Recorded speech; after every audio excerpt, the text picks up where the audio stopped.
And of course, I go about doing that 3 times in a row, man. Don't hit shift. Don't hit shift. Don't hit. Don't hit shit. Yes. Just. Yes. Okay, let's try this again. This time with a little more, pathos. Just out of curiosity. Okay, those are safe. I was thinking that the middle ones might be traps there. It sounded like something that Syobon might do just to troll you. Considering they already had, like, 2 sets of fall-away platforms.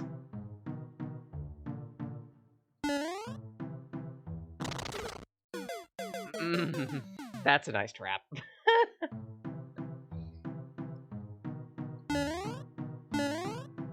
But yeah, I deeply respect Trapformers, specifically because they're a type of game where it's not just difficult to play, but it's also difficult to make too. Because it's a good design boils down to whether you're able to predict what players will do, and force them to break their usual mold. But at the same rate, you don't want to do it too many times, because then it starts becoming unfair and difficult to play. It's like a puzzle in that respect, in both directions. Because for the creator's side, it boils down to, okay, what can I do to mess with my players, but still keep it fair? And on the player's side, it's, okay, what did the developers do to mess with me, and what can I do to avoid it? It's part of that reason that I want to pick up Ares Action at some point, because that game looks really fun. And again, I happen to have a high tolerance for bullshit.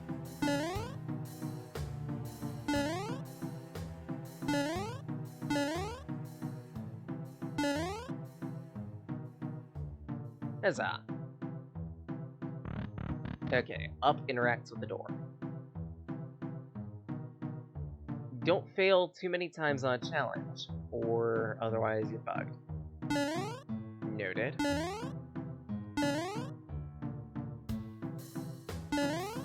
That's nice placement of enemies. Crap.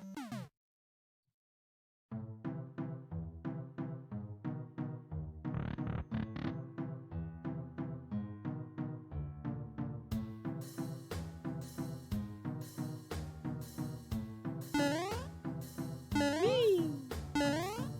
Go here.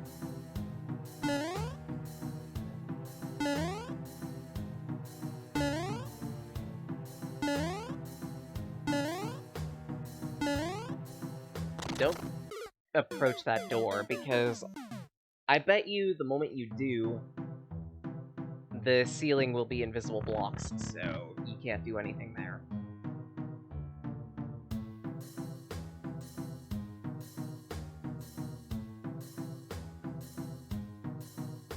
And further, it's probably going to be one of those cases where it just leads you out of the challenge and you're kind of screwed.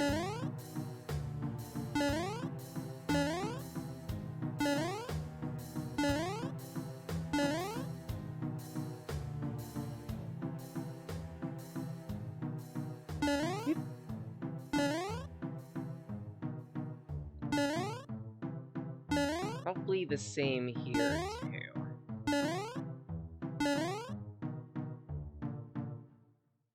Where it looks like potentially what you're meant to do is find a hidden blocker.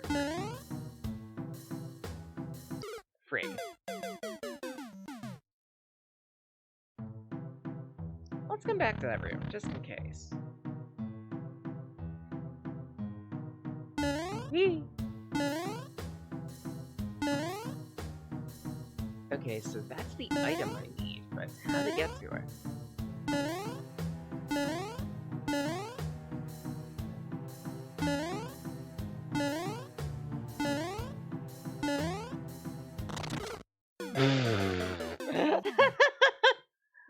Wow. Nice. That's a nice way of... That's a nice trap to place right there. Just, hi, I understand you're going to be jumping around here looking for invisible blocks. So guess what? Half-shafted.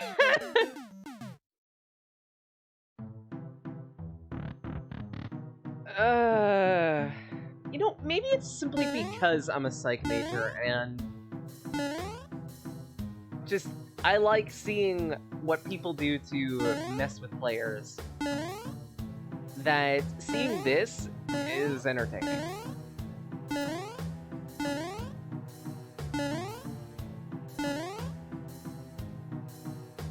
What do you have to say?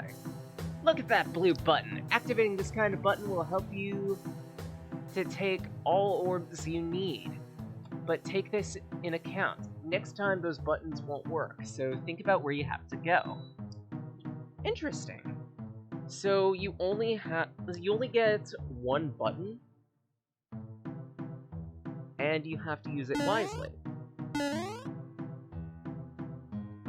Someone's taking the idea of puzzle houses very well. I like that. So it's a matter of figuring out which orbs you can get to immediately, and which ones you have to press the switch to get to. That's good design. Like, that's really good design. By the look of it, 3 seems like it's mandatory for you to push the button. So probably save that one for last. Choose the correct door, it's not typical... Oh... Fuck.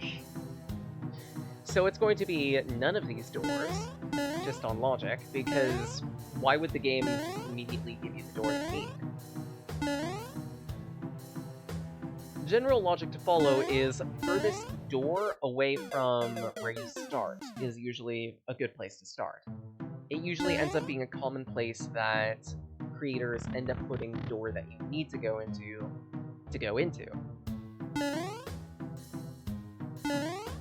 Alternatively, the very first 2 doors, these 2, might also be an option, specifically because of the primacy. Ah, right, jargon. Explaining that one. Essentially, psychology has this thing where... I thought so. It's accounted for that the most recent and also the first period item that you encounter ends up being the easiest to remember or pay attention to. These trends are called the primacy and recency effects. Primacy being primal first, recency being, well, most recent. Feck. Okay, so...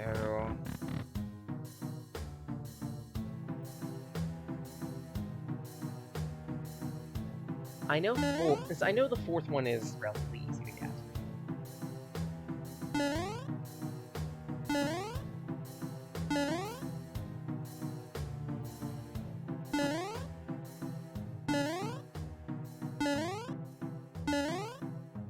So what about the second? Because I haven't seen that one yet.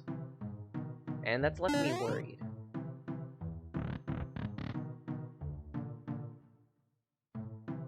Yep, as I figured, that door just takes you out of the challenge.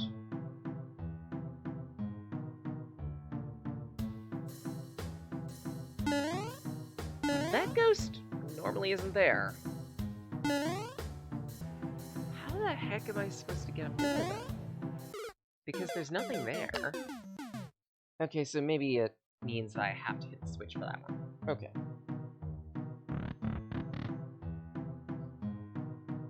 So in that case, let's go and get number 4 quick. Snag that. Then next, let's try going into door 3.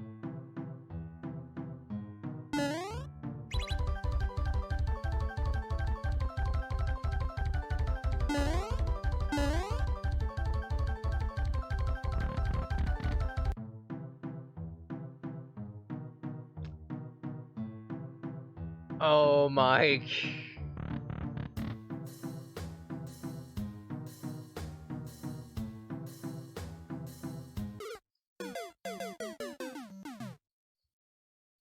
Nice! Now I'm kinda curious. Is 3 just an absolute 0? There's nothing here? Son of a... No! You've got to be kidding me! It's a coin challenge! Why? Timed coins?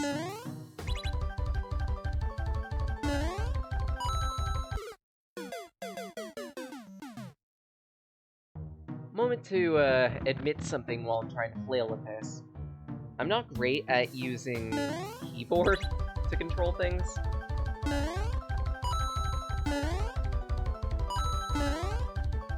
Frig. Let's try this again.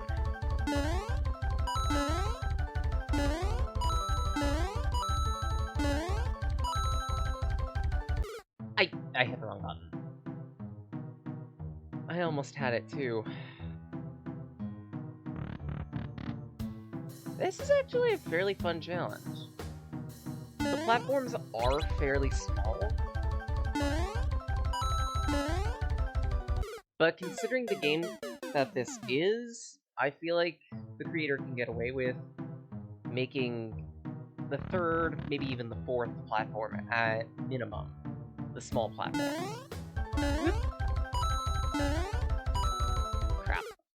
You also definitely have enough time to do this challenge. There is a little bit of wiggle room.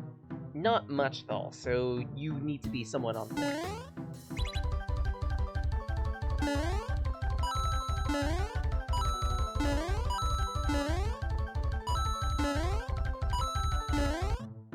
Huzzah! Okay, so... how exactly do I get the one here, then?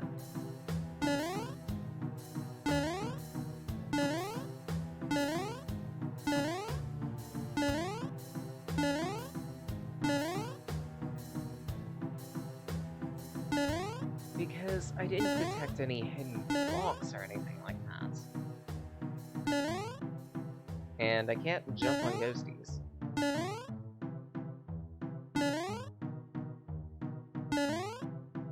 You don't think...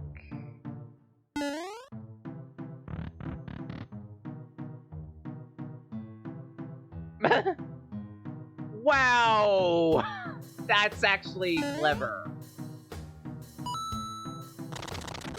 You son of a...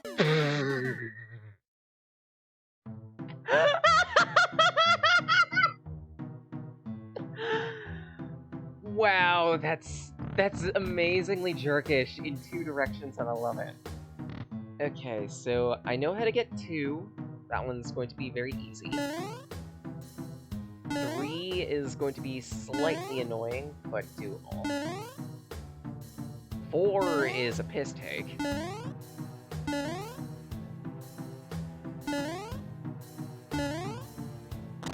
Ah! So then, how do I get this one? Answer...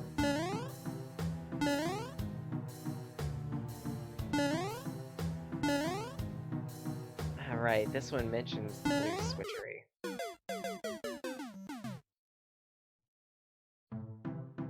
I wonder if I need all 5 in order to get through the door. If that's the case, then 3 is non-negotiable, or it requires the switch. Maybe I should do some gimmicking here to see which of these is mandatory. And the door all the way to the right is also one I can't access. Son of a... I wonder if I absolutely need the blue switch for this one. Because it sure looks that way, but... yeah, I think it's mandatory for me to use the blue switch on this one. So maybe SGM means that every switch is a one-and-done challenge?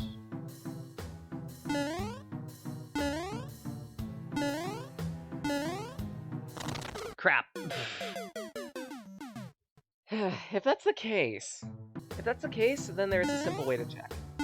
If I can complete the challenge for 1 or 3,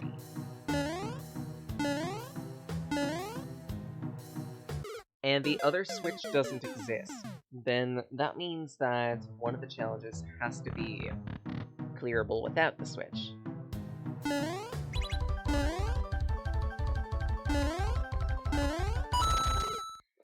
That's cheating.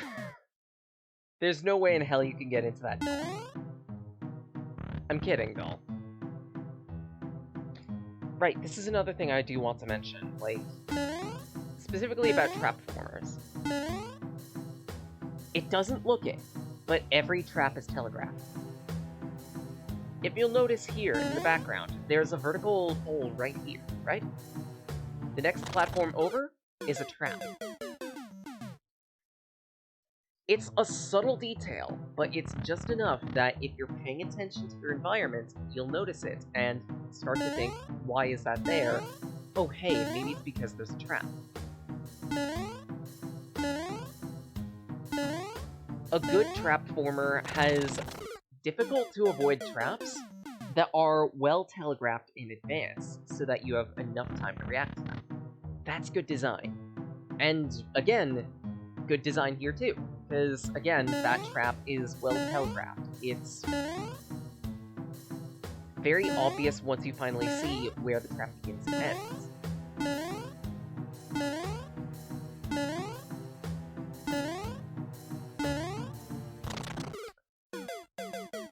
In addition, a good chunk of the time that I'm apparently is that it looks like that I'm jumping around for no particular reason.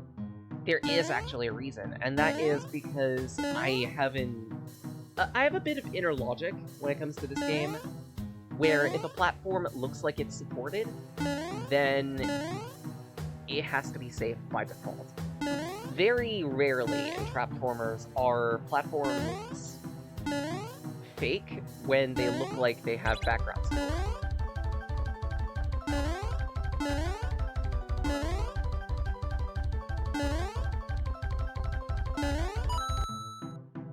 Alright, got that one.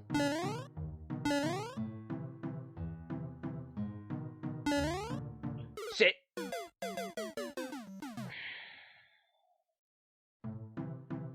But now I know how to get that one. So let's try to get as many of these things as I can. This one's the easiest.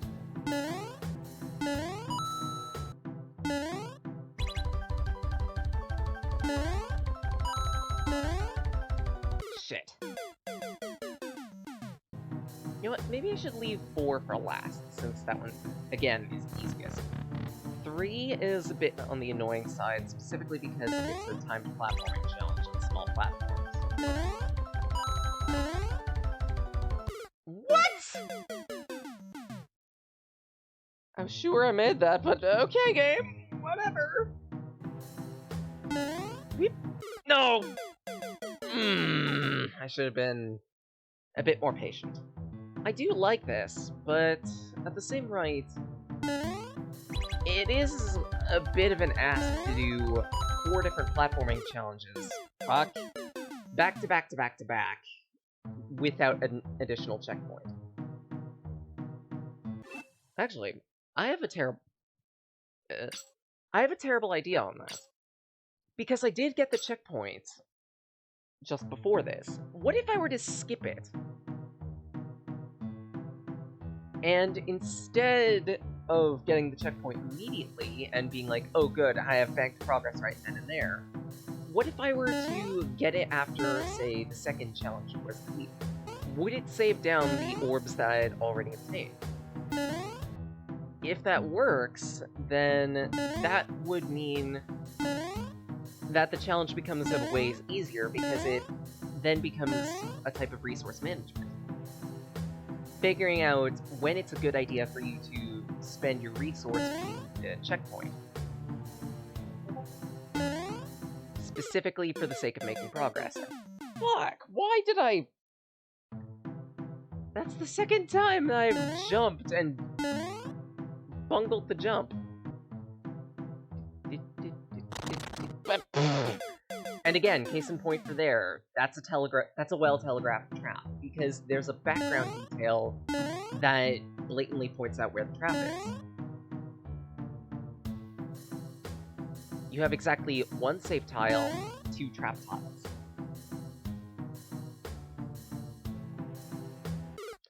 I wasn't paying attention. That's what I get for looking over to Discord, chatting with the dev, actually. I should have mentioned to them that when I was specifically streaming. That's my fault. Hello there, how's it going?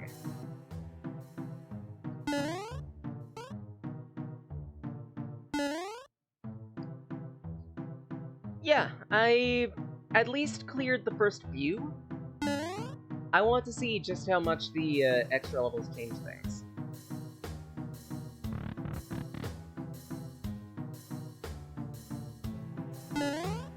Okay, I say first view, more like first 2, because for whatever reason, I don't remember how to get past the third, and I wanted to actually get around to this, because I mentioned them.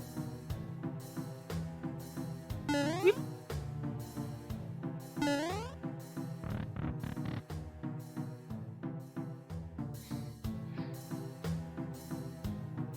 Yeah, what about the checkpoint? I wanted to test something. It's why I didn't collect it.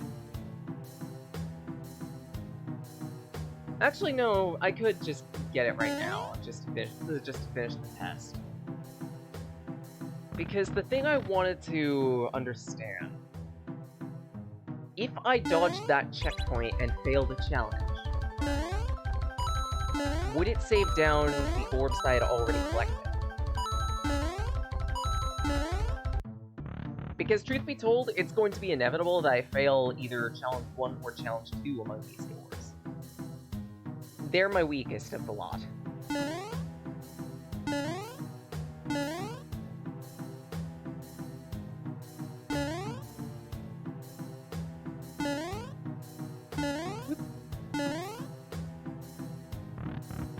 Actually, no, wait. That's a lie. Challenge 2, I forgot that was the thing.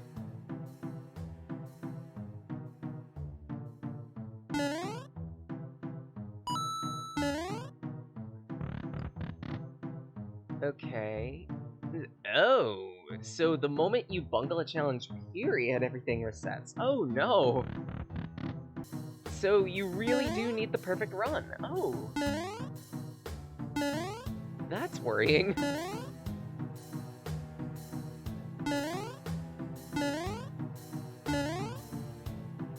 Ah! So now I gotta collect them all over again. Oh. Man, and that one was going so well because I had 3 of them already. Ah, you're right. Damn. I mean, it makes sense. You did telegraph that with the chat box. And learning. For sure, Challenge 1 is going to give me a hard time because that switch. The other 3, not that bad. True. I haven't gotten to that point yet, so that's good to know. No, I tried to jump and failed. You know what? Maybe I should just start with Challenge 1, and the moment I clear it, get to the others. Do it like a domino effect. Push over the hardest one, the rest will fall afterward.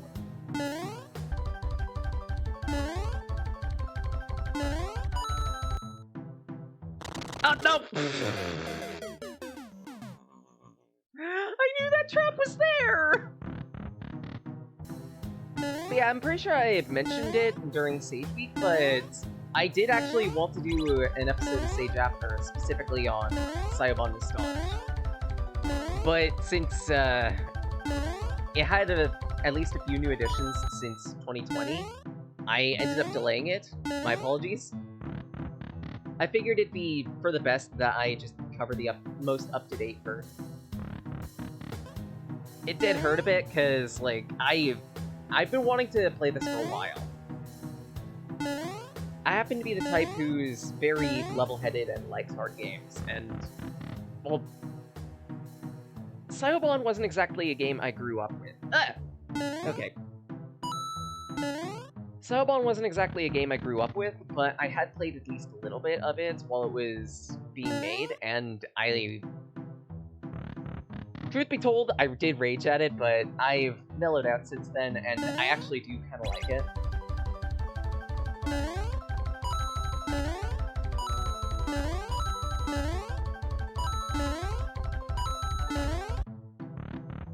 Alright, like dominoes.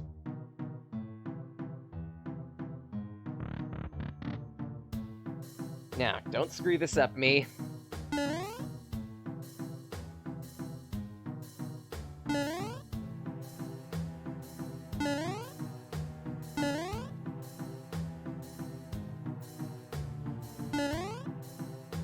Alright.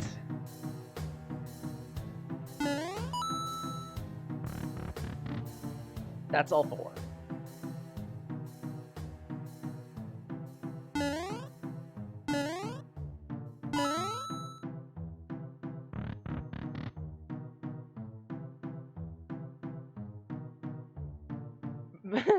Imagine delay trolls you.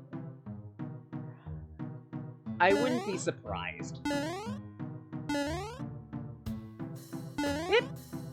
Oh no, that's a lot of ghosts.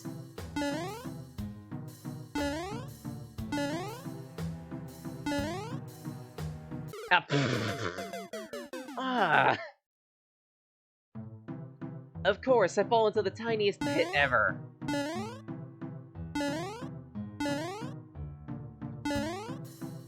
Skilled jumping. Up.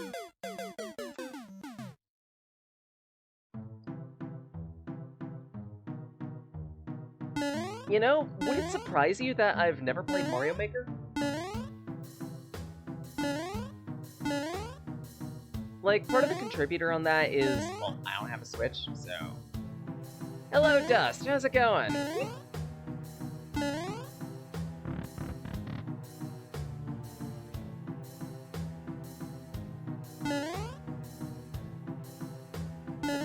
That's a trap.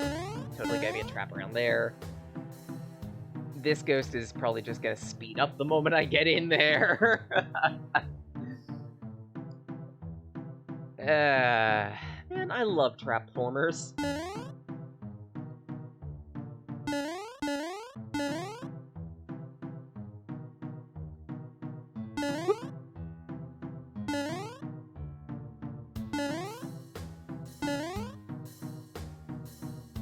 Okay, so bait the ghost down. Up!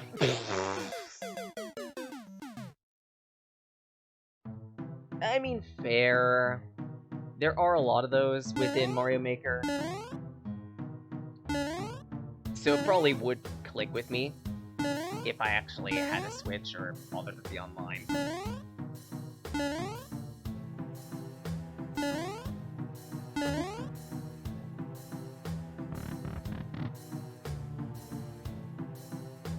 I have seen a little bit of that, though. You are right.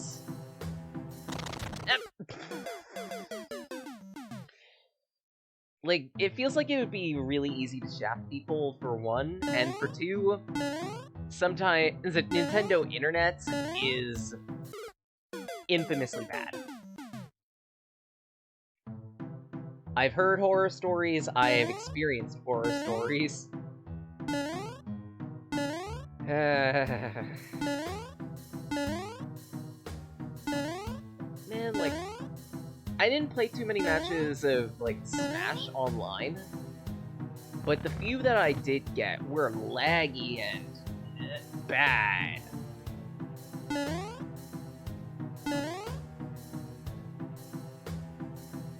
It's hard to be a dwarf main if your input is if your everything is backlogged by a good half second.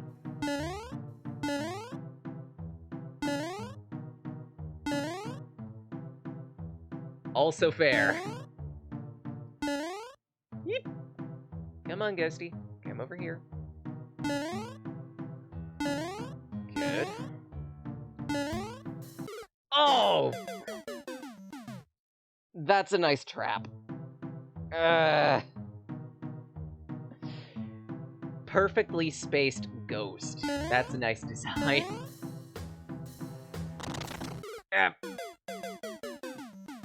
The next platform is fake floor too! Oh, good.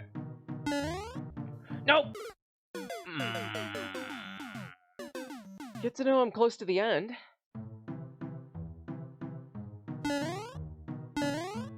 I am liking the design on this level. Like, it does take a while to learn the challenges for the checkpoint before this. Me, I'm fine with it. But I can also recognize it's just how I am as a person too. I'm patient, I don't mind repeating failure, provided I end up learning in the end. I jumped, but apparently there was a bit of delay, or maybe I was just too slow. I'm willing to take a little bit of fault on that. Because I remember Syobon's original engine being a little, No, it's fine, honestly. Because I remember the original engine for Syobon being a bit delay-happy, too.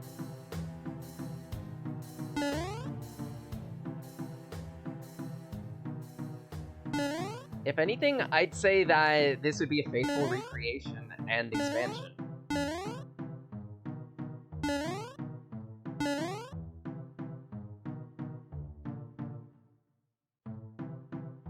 Wait for that. Wait, nope. Almost bungled it. There we go. Okay, expect a fake floor somewhere. So just jump over the entirety of it.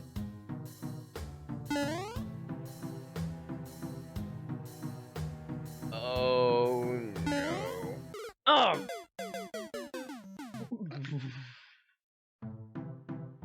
That's starting to look like a just rush noodle challenge. Good. I remembered that trap. I remembered that trap.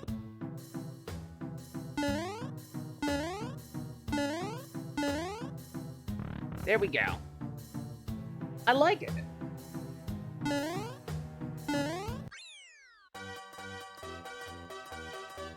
Like,